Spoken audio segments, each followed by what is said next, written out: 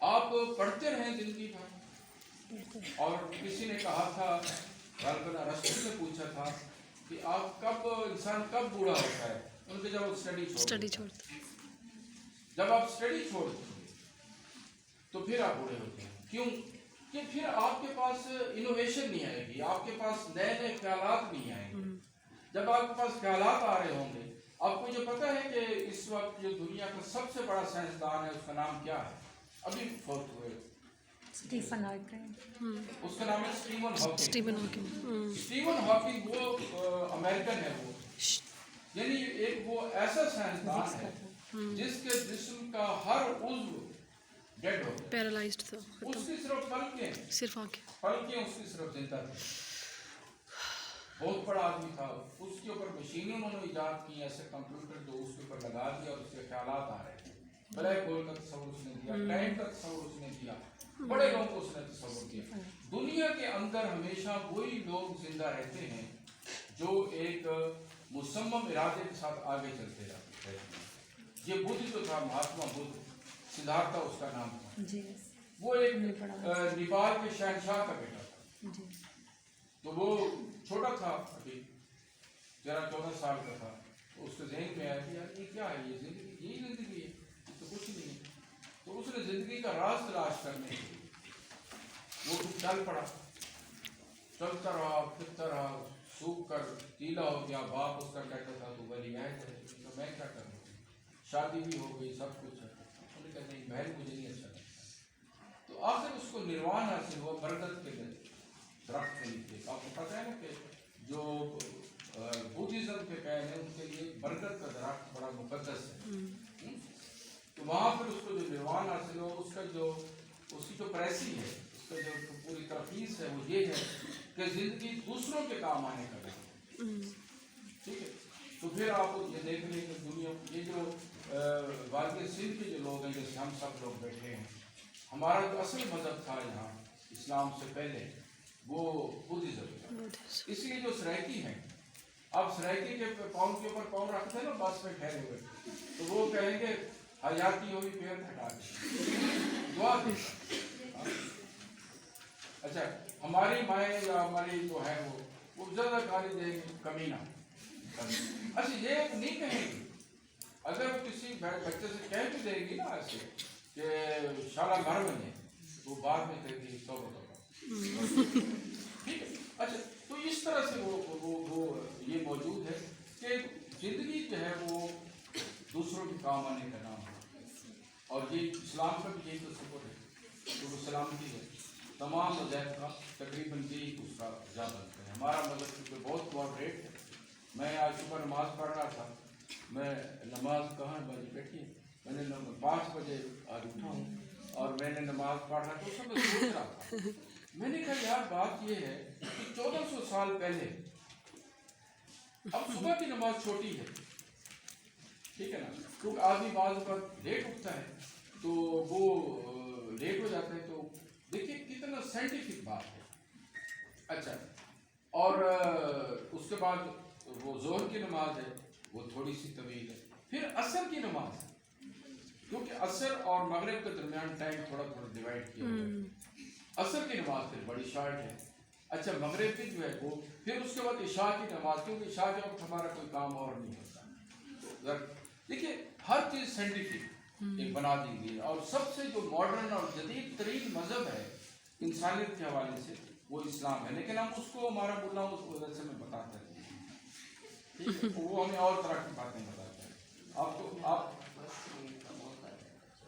یہ میری مسئلہ اب یہ اس کے ذہن میں یہ ہے کہ میں نے اور باتیں کر رہی ہوں. میں آپ کو ایک بات نہیں سوال کرتے ہیں. اچھا, ایک بات میں آپ کو بتا دوں, آخری بات کرنا, یہ اب جو ہے نا, اسلام بیسیکلی سوشل انقلاب کا نام ہے. بات سن لیں, سوشل انقلاب کا نام ہے. اسلام پہ ٹرائبل سوسائٹی میں سے وہ اس نے جنم لیا ہے. اور عرب جو ہے, عرب جہاں پر اسلام آیا ہے, وہ 7 جو بر اعظم, تو پھر بعد میں یہ نام پڑھتے ہیں, وہ 7 بر اعظم کسی نہ کسی طریقے سے عرب کے ساتھ ٹچ کرتے ہیں.